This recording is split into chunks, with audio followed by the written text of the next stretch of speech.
हरियाणा कांग्रेस सचिव एवं प्रवक्ता सुखविंदर जैलदार ने प्रदेश में एकाएक बदले गए मुख्यमंत्री को लेकर भाजपा को आड़े हाथों लिया।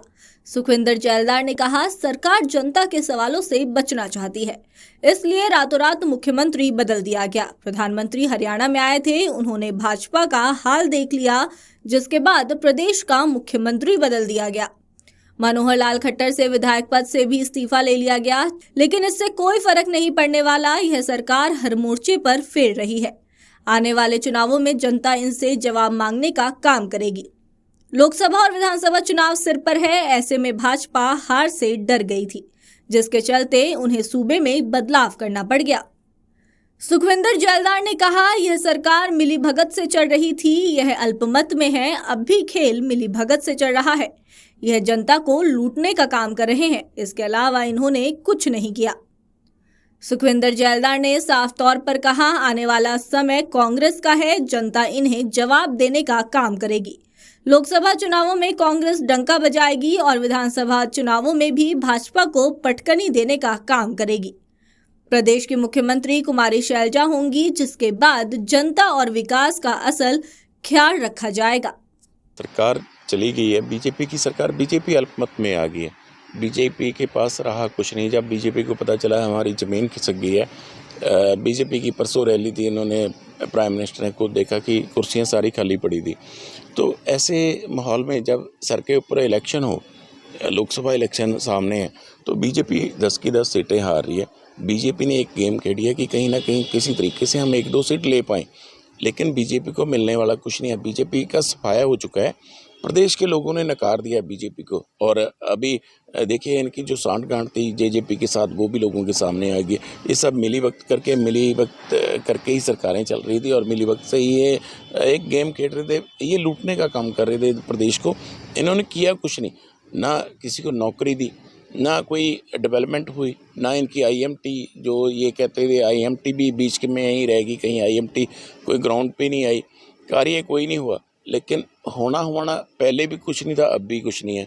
ये जिन लोगों को ये बना रहे हैं, ये सिरे के करप्ट लोग हैं। ये पहले भी करप्ट हैं, अब भी करप्ट हैं। पहले सरकार ही पूरी करप्ट थी और अब यहाँ देखिए, हमारे यहाँ मुझे नहीं लगता हमारे अम्बाला को कुछ मिलने वाला है। अम्बाला को सिर्फ नंबरों में ही रह गया, मिलना मिलाना कुछ नहीं।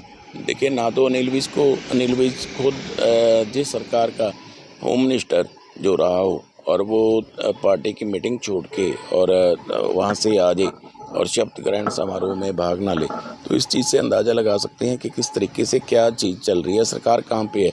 और आज खट्टर साहब का विधानसभा के अंदर एक रिज़ाइन करना इस बात को दर्शाता है कि किस तरीके से सरकार जा चुकी है।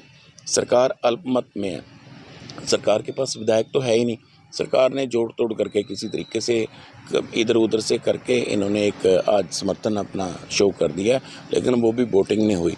वोटिंग होती है, इनको पता चलता है, इनको पता था कि वोटिंग के अंदर क्रॉस वोटिंग होनी है, तो इसलिए इन्होंने वोटिंग नहीं करवाई। सबको एक रली मिली, इन्होंने एक फॉर्मेलिटी पूरी कर दी।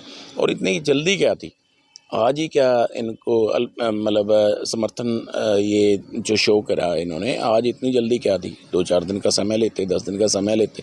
लेकिन सरकार, इनको पता था कि जितने दिन निकलेंगे हमारी सरकार अल्पमत में है, हमारी सरकार बनेगी नहीं। और अब भी मुझे विश्वास है कि ये सरकार चलने वाली नहीं, 2-4 महीने के अंदर ही सरकार जल्दी से जल्दी आपके सामने गिरी भी पाएगी।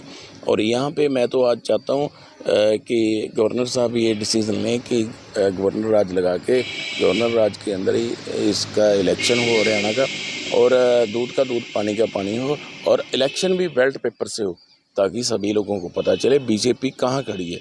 बीजेपी हमेशा लोगों के साथ धोखा करती आई है, तो मैं चाहता हूँ कि इलेक्शन बैलेट पेपर से हो, या इलेक्शन हो अगर ईवीएम से हो तो वीवीपैट की गिनती हो, जो वीवीपैट की पर्ची निकलती है उनकी काउंटिंग हो।